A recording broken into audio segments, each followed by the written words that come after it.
आगमन झालेलं आहे, पण काय आहे ना, दरवर्षी नाशिकमध्ये आगमन होतं, यावर्षी मुंबईमध्ये. खूप खूप स्वागत आहे सायली. खऱ्या अर्थानं आनंद कुठेही झाला तर तो आनंद देतो, कारण बाप्पा संपूर्ण आनंद घेऊन येतो. पण यावेळेचा आनंद वेगळा, कारण यावेळी मुंबईत आहे. काय सांगा? नाही, मला फार बरं वाटतंय. नाशिकचं घर माझ्यासाठी माझं स्वतःचं घर असल्यामुळे अर्थात तिथे जास्त आनंद होतोच, पण पहिल्यांदा पहिलं वर्ष आहे की इथे मी गौरी गणपती दोन्ही इथे करते. आणि तशीच छान सगळंच आनंदमय वातावरण आहे. घरात सुद्धा खूप सगळेच खुश आहेत आणि मला इतकं बरं वाटतंय की मी ते सगळं करू शकते, कारण कामानिमित्ताने मुंबईच्या बाहेर पडता येत नाही अनेकदा, आणि त्यामुळे एक दिवस जा नाशिकला गणपती बसवा आणि पटकन या असं होतं.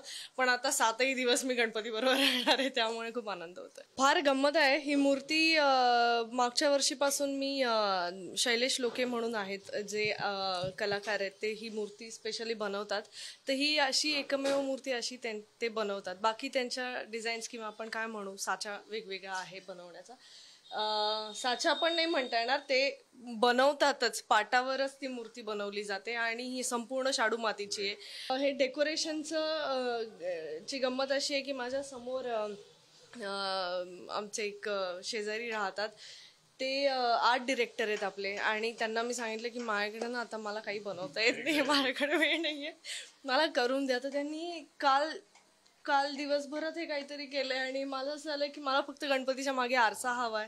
त्यांनी इतकं सुरेख केलंय. हे तर गौरीचं त्यांनी आधीच करून दिलंय मला बऱ्यापैकी. नाशिकच्या गणपतीचं तर म्हणायला झालं तर नाशिक ढोल खूप फेमस आहे ना, त्यामुळे सगळ्यात जास्त जर आपण म्हटलं तर हा फरक प्रामुख्याने जाणवतो की तो जो ढोल वाजतो नाशिकचा, तो प्रचंड वेगळा असतो. आणि नाशिकच्या गणपतीची खासियत अशी आहे की आपल्याकडे मंडळं आहेत, मोठमोठे गणपती आहेत.